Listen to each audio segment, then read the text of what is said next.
Aisha and her feathered friends. The park bench, warmed by the late morning sun, was Aisha's haven. Navigating the brick path in her wheelchair, she felt a familiar tremor of anticipation. As she neared her usual spot, a flurry of grey wings erupted from the nearby trees.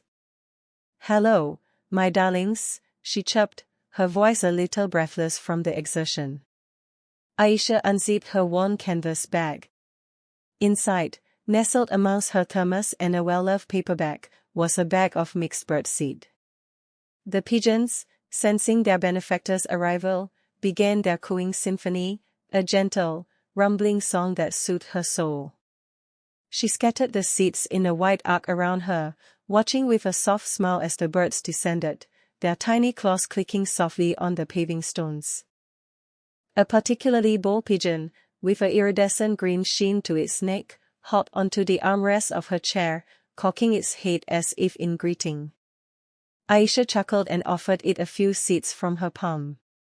"Greedy, aren't you?" she murmured affectionately.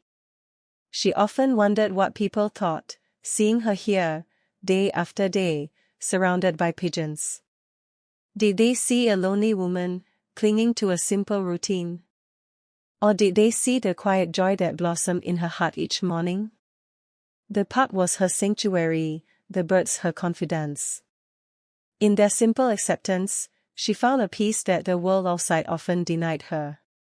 Here, surrounded by the fluttering wings and gentle cooing, she wasn't just Aisha Johnson in the wheelchair. She was just Aisha, a friend, a giver, a part of something simple and beautiful. A warmth spread through her chest, chasing away the chill that sometimes lingered from the unkind glances and whispered words she encountered elsewhere. This was her happy place. The swaggering bullies arrived. The laughter hit the park like a discordant chord. 5 figures swaggered into view, their shoulders bumping, their voices loud and grating. Brock Bruiser Miller led the pack, his chest puffed out like a belligerent pigeon. He surveyed the scene with a sneer, as if judging the worthiness of each blade of grass. "Place is a dump," he declared, kicking a loose pebble. His cronies chuckled, their agreement echoing obsequiously. They moved deeper into the park, a wave of unease preceding them. An elderly couple feeding the ducks quickly gathered their belongings and shuffled away, avoiding eye contact. A young boy practicing skateboarding faltered, his board clattering against the concrete. Bruiser and his crew snickered, their eyes lingering on the boy's discomfort. Then their attention snagged on Aisha, sitting beneath the oak tree, sketching in her pad. Her wheelchair was positioned carefully on the paved path. Whispers rippled through the group. Bruiser's eyes narrowed, a cruel smirk twisting his lips. He nudged the boy next to him, jerking his chin towards Aisha. The others leaned in, their laughter suppressed, replaced by a shared, predatory gleam. Aisha, oblivious, continued sketching, the charcoal moving deftly across the paper. The air thickened, anticipation hanging heavy like a gathering storm. Bruiser took a step forward. Words like sharp stones. The sun warmed Aisha's face as she sketched in her notebook, the park's gentle breeze rustling the leaves around her. For a moment, she felt completely at peace. Then, the familiar rumble of approaching footsteps shattered the calm. Well, what have we here?" Bruiser Miller's voice dripped with mock sweetness. He sauntered into view, flanked by his usual pack of hyenas. "Little Aisha out for a spin?" Aisha lowered her gaze, hoping they would simply pass. "Leave me alone, Brock," she mumbled, tightening her grip on her charcoal pencil. "Or what, wheelchair wonder? Gonna chase us down?" Laughter erupted from his cronies. Aisha flinched. She hated that nickname. "Maybe she's drawing a picture of all the races she can run," another boy sneered. Each word landed like a sharp stone, chipping away at Aisha's composure. She pressed her lips together, fighting back the tears that threatened to spill. Bruiser circled her chair, his shadow falling across her sketchpad. Bet you wish you could be out there, playing ball with the real kids. Too bad you're stuck, like that. He punctuated his words with a careless kick to the side of her wheelchair. Aisha gasped, her drawing falling to the ground. The tears she'd been holding back finally escaped, tracing paths down her cheeks. She wanted to disappear, to become invisible. Bruiser and his gang were winning. The Silent Guardian. Sergeant Marcus Bellwether stood as granite, the afternoon sun glinting off the silver eagle pinned to his chest. His gaze, usually fixed on some distant point beyond the park's wrought iron fence, flickered almost imperceptibly. A knot of teenagers had gathered near the memorial's reflecting pool, their laughter sharp and cruel, cutting through the placid air. One of them, a hulking brute Bellwether recognized as Brock Bruiser Miller, was leaning over a young woman in a wheelchair. The woman, Aisha Johnson, was attempting to sketch the memorial, her brow furrowed in concentration. Bruiser snatched the pad from her lap. "What's this, Picasso? Gonna draw us a picture of your tiny little legs?" He and his cronies erupted in laughter, echoing mockingly around the serene space. Bellwether's jaw tightened. His hand, encased in a spotless white glove, clenched. He could hear Aisha's soft, choked sob carried on the breeze. Every fiber of his being screamed for him to intervene, to silence the tormentors and offer her the protection she deserved. But his duty, his solemn oath? Bruiser tossed the sketchbook into the reflecting pool. The splash was shockingly loud. Aisha gasped, her face crumpling. Bellwether's knuckles shone white. The internal battle raged. Duty versus justice. The weight of his responsibility pressed down on him, a suffocating shroud. Any movement, any word, would break the spell, shatter the illusion of the Silent Guardian. But could he stand by and watch this cruelty unfold? Pebbles of cruelty. The first pebble stung Aisha's cheek. Small, sharp, and unexpected. She blinked, glancing around, but saw only Brock Bruiser Miller lounging on a nearby bench with his cronies, their laughter a low, guttural rumble. She returned to her sketch, trying to focus on the intricate details of the old oak tree, but then another pebble hit her hand, scattering charcoal dust across the page. "Oops," Brock drawled, not bothering to hide his smirk. He picked up another pebble, hefting it in his hand. Butterfingers. More pebbles followed, raining down with increasing accuracy. One clipped her temple, another bounced off her knee. The pigeons, usually so bold, took flight in a flurry of wings and panicked coos, abandoning their feast of discarded breadcrumbs. "Stop it!" Aisha cried, her voice trembling. The physical pain was bad enough, but the humiliation was unbearable. Tears welled in her eyes, blurring the already distorted image in her sketchbook. Brock and his crew just laughed harder. "What's wrong, Wheels? Can't take a little game?" He wound up like a pitcher, aiming a larger, jagged piece of gravel directly at her. Aisha flinched, shielding her face with her arm. The tears streamed down her face, hot and stinging in the cool air. The idyllic park scene she had been trying to capture now felt like a personal mockery. The guards' intervention.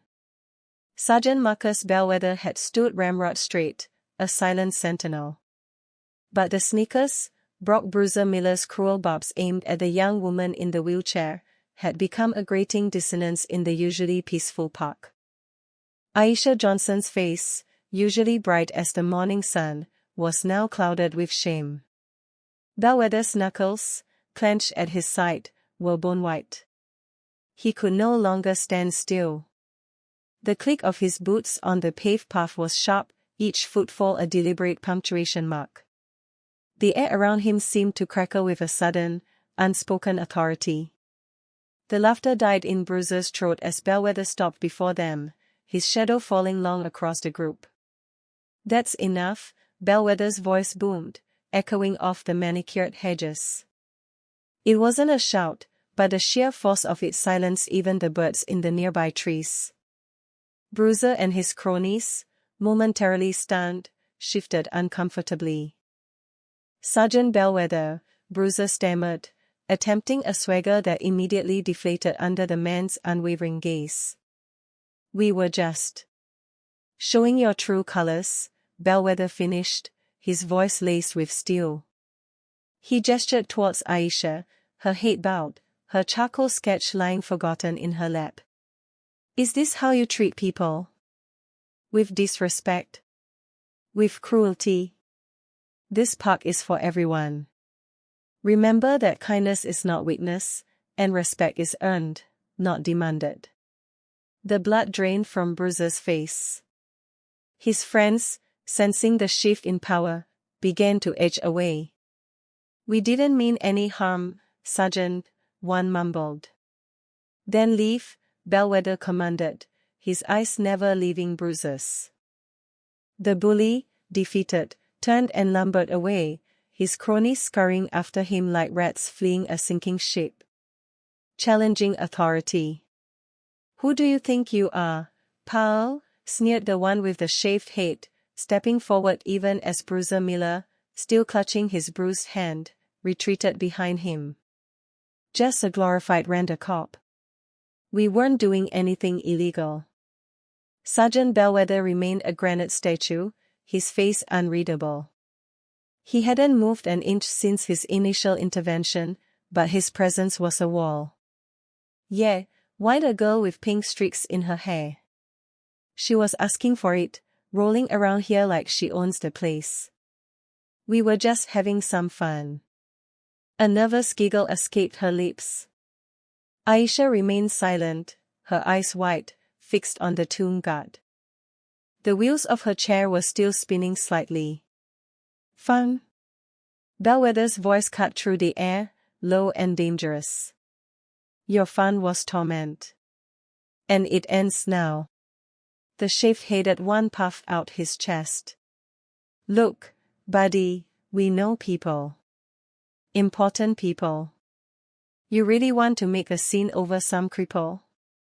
Bellwether's gaze intensified. The air seemed to crackle with unspoken warning. "Leave. Now. Before I decide to escalate this beyond a simple warning." He didn't raise his voice, but the steel in it was unmistakable. Even Bruiser Miller, nursing his hand, seemed to sense the shift. He tugged at the shaved head's sleeve. "Come on, let's go," Bruiser muttered, his bravado gone. The shaved head glared, but Bellwether's unwavering stare was unnerving. With a final sneer, he turned, shoving past his retreating friends. "This isn't over," he spat over his shoulder. The crumbling bravado. Sergeant Bellwether didn't move, didn't speak. He simply watched. That was enough. Brock Bruiser Miller, whose booming laughter had echoed across the park just moments ago, suddenly found his throat constricted. The jokes he'd been slinging about Charlene's wheelchair died on his tongue. He shuffled his feet, the bravado that usually coated him like cheap cologne beginning to evaporate under Bellwether's intense stare. His buddies, mirroring his unease, became absorbed in inspecting their shoes, the bark of a nearby tree, anything but the figure in front of them. All right, Brock mumbled, shoving his hands into his pockets. The gesture, meant to appear casual, came across as jerky and defensive. "We were just joking around." Bellwether remained impassive. The air crackled with unspoken tension. Even the squirrels seemed to have gone silent. Brock swallowed hard. He could feel the sergeant's gaze boring into him, stripping away the layers of arrogance he'd cultivated over years of bullying. For the first time, he saw his actions reflected back at him, not through the admiring eyes of his cronies, but through the unflinching judgment of a man who had seen real hardship. A wave of something unfamiliar washed over Brock, shame. He felt small, pathetic. "Come on, guys," he muttered, turning away. "Let's just go." He didn't wait to see if they followed, his retreat a far cry from the swagger he'd arrived with. Peace restored. Bruiser mumbled something that sounded vaguely like an apology, the bravado completely gone. He didn't meet Aisha's eye, or Sergeant Bellwether's. He just turned, his crew shuffling after him like scolded puppies. They hurried away, their jeers replaced by the frantic sound of their sneakers slapping against the paved path as they disappeared beyond the weeping willow at the park's edge. Aisha let out a breath she hadn't realized she'd been holding. Shame still stung, but relief was a warm tide washing over it. She turned to Sergeant Bellwether, his broad form a silent sentinel. "Thank you," she said, her voice a little shaky. "You didn't have to do that." He dipped his head, a ghost of a smile playing on his lips. "Just doing my job, Miss Johnson." But Aisha saw something more in his eyes, a kindness that went beyond duty. The silence stretched, broken only by the gentle cooing of pigeons. As if sensing the shift in atmosphere, they began to flutter back, landing tentatively on the ground near Aisha's wheelchair. She reached into her bag, scattering seeds.